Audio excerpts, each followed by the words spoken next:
Factor affecting of lambda max. आज हम बात करेंगे कि जो लेमडा मैक्स होता है उसकी वैल्यू को कौन कौन से फैक्टर है जो अफेक्ट करते हैं। सबसे पहले हम बात करते हैं इफेक्ट ऑफ कॉन्जुगेशन की। पहला जो हमारा इफेक्ट है वो है कॉन्जुगेशन। कॉन्जुगेशन का क्या इफेक्ट होता है लेमडा मैक्स पे, इसके लिए हमने यहाँ पे 3 एग्जाम्पल लिए हैं। पहला है हमारा इथीन, सेकेंड है हमारा ब्यूटाडाइन और थर्ड है हमारा हेक्साट्राईन। इन तीनों एग्जाम्पल्स में से हम सबसे पहले बात करते हैं इथीन की। ये जो इथीन है इसमें ओनली एक पाई बॉन्ड प्रेजेंट है, इसमें कोई कॉन्जुगेशन नहीं है। इसमें एक पाई बॉन्ड प्रेजेंट होने की वजह से इसमें एक ही पाई होगा और एक ही पाई एंटी बॉन्डिंग होगा।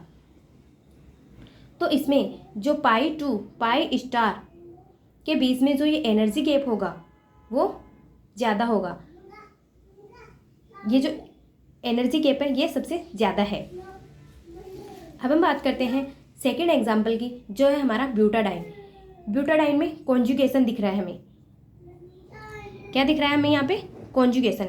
और इसमें 2 पाई बॉन्ड प्रेजेंट है। 2 पाई बॉन्ड प्रेजेंट होने की वजह से इसमें 2 ही तो पाई होंगे और 2 ही पाई एंटी बॉन्डिंग होंगे। अब क्या होगा, जो ये एनर्जी गैप है वो इसमें क्या हो रहा है, कॉन्जुगेशन बढ़ रहा है। क्या हो रहा है इसमें? कॉन्जुगेशन बढ़ रहा है। इसमें हमें कॉन्जुगेशन नज़र आ रहा है। कॉन्जुगेशन बढ़ने की वजह से इसमें जो ये डेल ई की वैल्यू है वो कम हो गई है इथिन की कंपैरिजन में। इथिन में ज़्यादा थी डेल ई की वैल्यू और जो ये ब्यूटाडाइन है इसमें डेल ई की वैल्यू कम हो गई, क्योंकि इसमें हमें कॉन्जुगेशन नज़र आ रहा है। कॉन्जुगेशन का ये इफेक्ट पड़ रहा है इसमें। अब हम बात करते हैं थर्ड एग्जाम्पल की।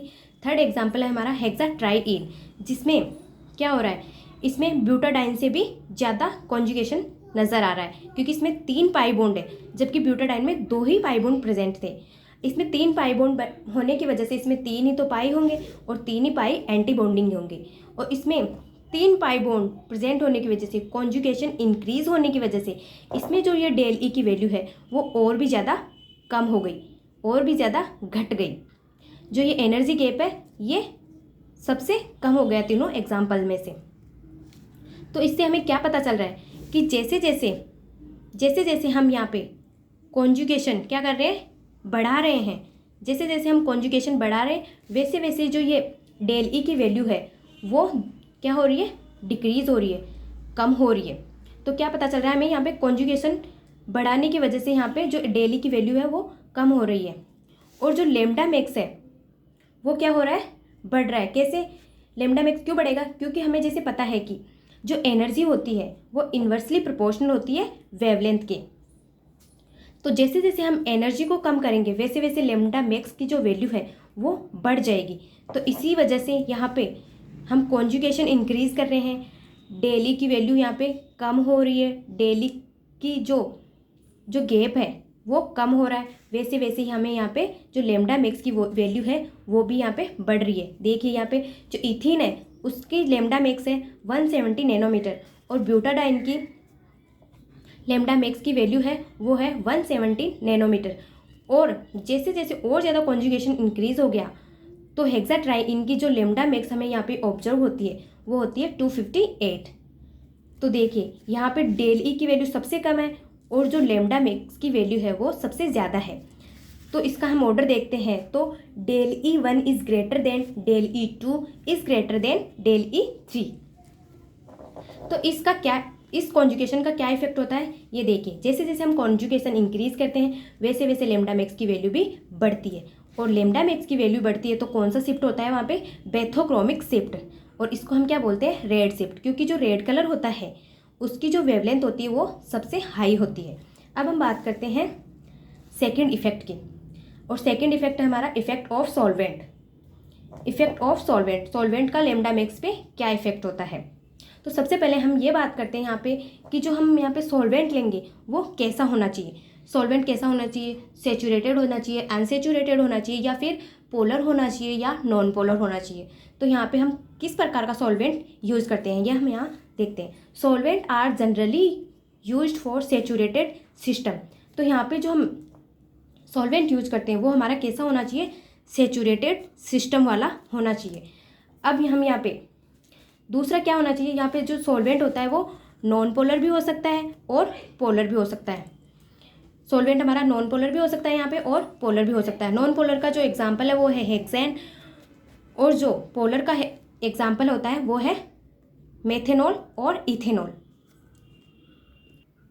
सेकेंड क्या होना, कैसा सॉल्वेंट होना चाहिए? Solvent would not absorb UV radiation in the same region in which the substance whose spectra is to be determined. इसका क्या मतलब है कि जो हमारा जो सब्सटेंस और जो सॉल्वेंट होता है उन दोनों का जो रीज़न होता है, यूवी रेडिएशन एब्जॉर्व करने का जो रीज़न होता है वो सेम नहीं होना चाहिए।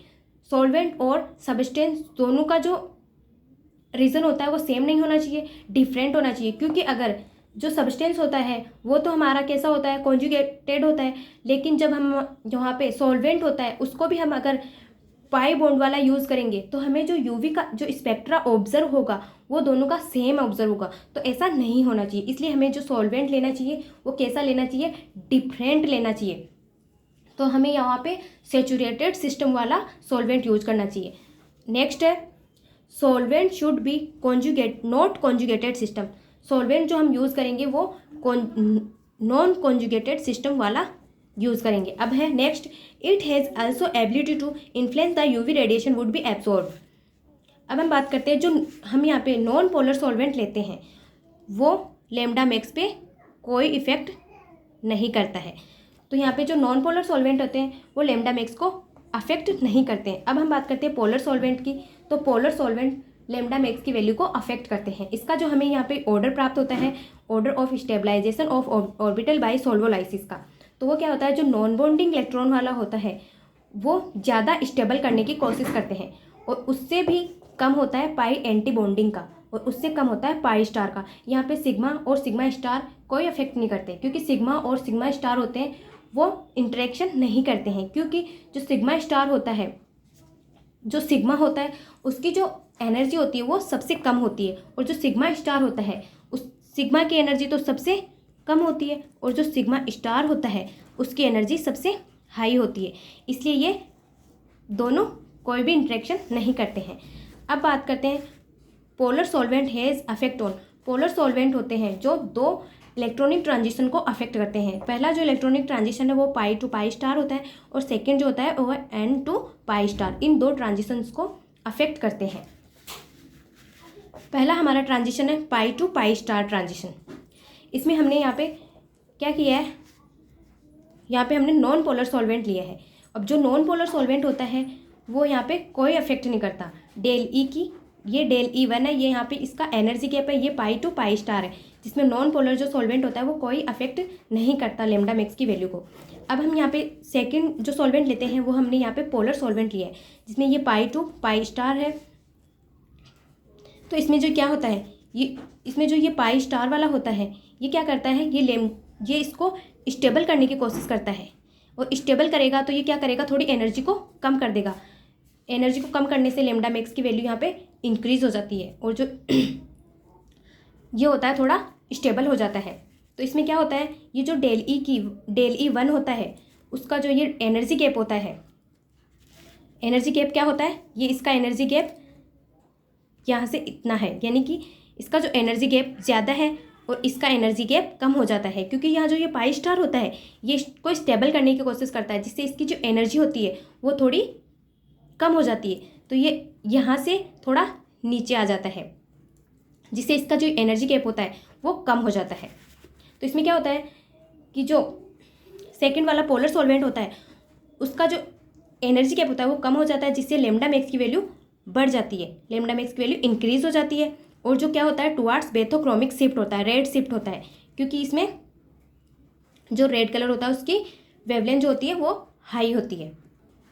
ये हमारा second n to pi star transition, जिसमें हमने पहले लिया है नॉन पोलर सॉल्वेंट। क्या लिया है इसमें, नॉन पोलर सॉल्वेंट। तो नॉन पोलर जो होता है उसका कोई इफेक्ट नहीं होता, इसमें जो डेल ई की वैल्यू होती है वो उतनी ही होती है। अब हम बात करते हैं यहाँ पे पोलर सॉल्वेंट। अब जब हम पोलर सॉल्वेंट यहाँ पे लेते हैं तो ये जो एन होता है क्या होता है, नॉन बॉन्डिंग इलेक्ट्रॉन वाला। ये क्या करता है, जैसे कि हमें ऑर्डर पता ही है कि सबसे ज़्यादा जो स्टेबल करता है वो होता है एन वाला, उसके बाद होता है पाई स्टार वाला और उसके बाद होता है पाई वाला। तो यहाँ पे जो ये नॉन बॉन्डिंग वाला होता है ये ज़्यादा स्टेबल करने की कोशिश करेगा, और ये ज़्यादा स्टेबल करने की कोशिश करेगा तो ये एनर्जी को और ज़्यादा नीचे खिसकाएगा। तो ये यहाँ पे बहुत ज़्यादा यहाँ पे नीचे आ गया। कौन सा वाला? एन वाला, नॉन बॉन्डिंग इलेक्ट्रॉन वाला। और जो ये पाई स्टार वाला होता है ये भी स्टेबल करने की कोशिश करता है, लेकिन ये एन के कंपैरिजन में थोड़ा कम स्टेबल करने की कोशिश करता है।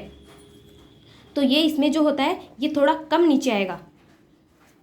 ये यहाँ से इतना सा नीचे आया जबकि एन वाला यहाँ से इतना नीचे आया। तो इसमें जो ये डेल ई की वैल्यू है एन टू पाई स्टार की, एन टू पाई स्टार की ये जो डेल ई वाली एनर्जी गैप जो है वो बढ़ जाता है। किसके कंपैरिजन में? नॉन पोलर वाले के कंपैरिजन में। नॉन पोलर वाले का एनर्जी गैप इतना होता है और इसमें ये और ज़्यादा बढ़ जाता है पोलर वाले का, क्योंकि इसमें ये जो नॉन बॉन्डिंग वाला है ये थोड़ा ज़्यादा स्टेबल कर देता है, थोड़ा ज़्यादा नीचे आ जाने की वजह से पोलर सॉल्वेंट का जो एनर्जी गैप होता है वो बढ़ जाता है। तो इसमें क्या होता है, जो del E1 is less than del E2, यहाँ पे जो डेल E2 की वैल्यू होती है वो बढ़ जाती है और डेल E1 की वैल्यू कम हो जाती है। तो इससे क्या होता है, डेल E2 की यानी कि पोलर वाले की जो वैल्यू होती है वो बढ़ जाती है। पोलर वाले का एनर्जी गैप बढ़ जाता है, जिससे यहाँ पे पोलर वाले का लेमडा मैक्स डिक्रीज हो जाता है, जिससे क्या होता है, टुवार्ड्स लोअर हाइपोक्रोमिक शिफ्ट होता है, जिसको हम क्या बोलते हैं, ब्लू शिफ्ट। ये थे हमारे फैक्टर जो लेमडा मैक्स की वैल्यू को अफेक्ट करते हैं।